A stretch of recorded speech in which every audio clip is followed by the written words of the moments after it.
Hey there, story lovers. Gather round because today we're diving into a classic tale called The Fisherman and His Wife. Picture this, a humble fisherman, a magical fish, and a whole lot of wishes. It's a story that's been told and retold for centuries, passed down through generations like a precious heirloom. This fairy tale, with its roots in German folklore, was made famous by the brothers Grimm. You know, those guys who gave us all those enchanting and sometimes slightly creepy stories we loved as kids. The Fisherman and His Wife is no different. It's a story that teaches us a valuable lesson about the dangers of greed and the importance of appreciating what we have. So get ready to be whisked away to a world of magic, wishes, and the consequences of unchecked desire. Trust me, this is one fish tale you won't want to miss. Our story begins with the fisherman, a kind and simple man casting his net into the vast ocean. Day after day he casts his net, hoping for a good catch to feed himself and his wife. One fateful day, his net tugs with an unexpected weight. He heaves with all his might, and to his astonishment, he pulls up a fish unlike any he's ever seen. This is no ordinary fish, mind you. This fish can talk. And not just any talk, this fish can grant wishes. The fish pleads for its freedom, promising the fisherman anything his heart desires in return. Now the fisherman, being a good-hearted soul, is taken aback. He's a bit startled, to say the least. He hadn't planned on negotiating with his lunch. He tells the fish to go on its merry way, not wanting to harm the magical creature. The fisherman returns home empty-handed, but with an incredible story to tell his wife. Little does he know, his encounter with the talking fish is about to change their lives forever, but not necessarily for the better. The fisherman rushes home, eager to tell his wife about the talking fish and its offer. He expects her to be just as surprised as he was.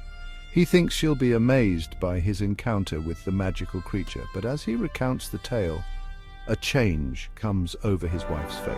It's not the wonder and awe he expected. Instead, it's a look of cunning and ambition.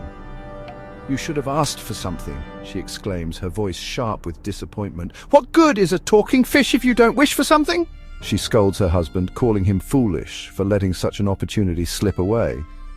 She tells him to go back to the sea, find the fish, and demand a reward for its freedom.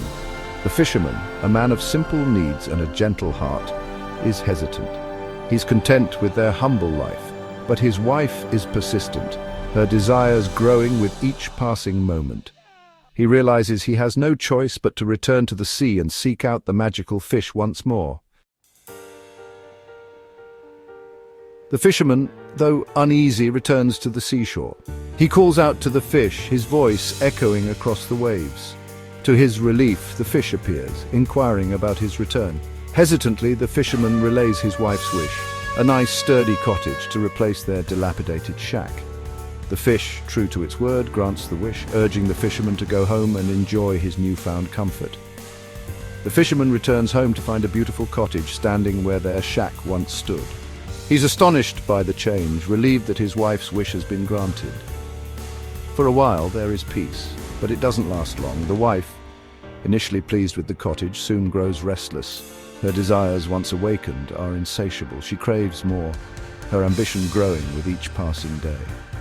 "A cottage is all well and good," she declares, "but I deserve more. Go back to the fish and tell him I want to be a queen, living in a magnificent palace." The fisherman, his heart heavy with apprehension, knows he must comply. He understands that his wife's greed will be their undoing, but he feels powerless to stop it. Section 5. The never-ending cycle deeper into desire. The fisherman, bound by his wife's demands, returns to the sea once more. Each time he summons the magical fish, the sea grows more turbulent, the waves crashing against the shore with increasing fury. The fish, though patient, grows weary of the fisherman's constant requests. Your wife's greed knows no bounds. It warns, but grants the wish nonetheless. Each time the fisherman returns home, he finds his wife's desires have escalated. From queen, she demands to be emperor, then the ruler of the sun and the moon, each wish more outrageous than the last. The fisherman, caught in the whirlwind of his wife's ambition, becomes a mere pawn in her game of insatiable desire. With each granted wish, the fisherman witnesses the world around him shift and change. The sea grows stormier, the sky darkens, and a sense of foreboding hangs heavy in the air. He realizes that their pursuit of material wealth and power comes at a steep price, a price they may not be willing to pay. Section 6. The ocean's wrath, nature's power. The fisherman, his heart heavy with dread, returns to the sea one final time. His wife, now consumed by her lust for power, has made her most audacious demand yet. She wants to be the master of the universe, controlling the very forces of nature. The fisherman, his voice a mere whisper against the howling wind, relays this final wish to the fish. The sea, once calm and life-giving, erupts in a furious storm. The sky churns, the waves roar, and lightning splits the heavens. It's as if nature itself is recoiling in horror at the audacity of the wife's desire. The fish, its voice grave and filled with sorrow, utters a single sentence: "Go home. She has gotten what she deserves." The fisherman, his heart pounding in his chest, races back to his wife. He arrives at their home to find it just as he had left it, a dilapidated shack. The palace, the riches, the power, all gone, vanished as quickly as they had appeared. The wife, stripped of her fleeting grandeur, is left to face the consequences of her insatiable greed. Section 7. Back to square one. A lesson learned. The fisherman and his wife are back where they started, their grand illusions of wealth and power washed away by the ocean's fury. They are left with nothing but their humble shack and a profound sense of loss.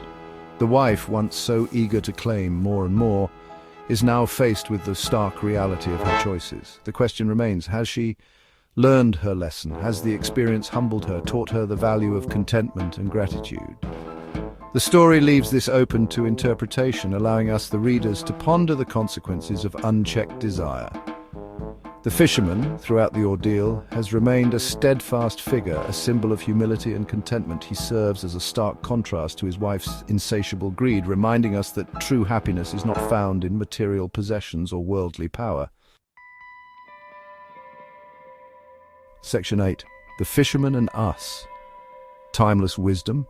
The Fisherman and His Wife is more than just a children's story. It's a timeless parable, a cautionary tale that transcends time and culture.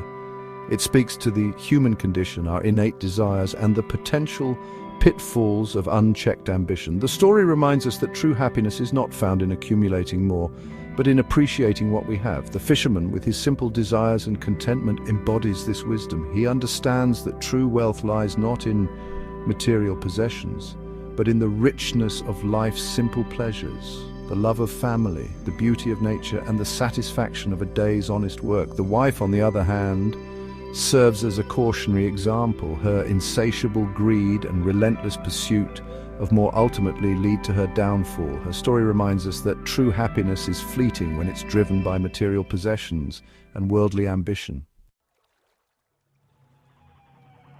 Section 9. Happily ever after. Contentment, not castles. So what's the moral of the story? It's simple, really. Be content with what you have. Greed, like a bottomless pit, can never be truly satisfied. It only leads to more wanting, more striving, and ultimately more disappointment. True happiness, the story teaches us, is found in gratitude, in appreciating the simple joys that life has to offer. The fisherman and his wife may have ended up back where they started, but we, as readers, can learn from their experience. We can choose to cultivate contentment in our own lives, to find joy in the present moment, and to appreciate the abundance that already surrounds us. We can choose to be like the fisherman, content with our lot in life, or we can follow the path of the wife, chasing after fleeting desires that ultimately leave us empty and unfulfilled. The choice, my friends, is ours, and that's the real happily ever after.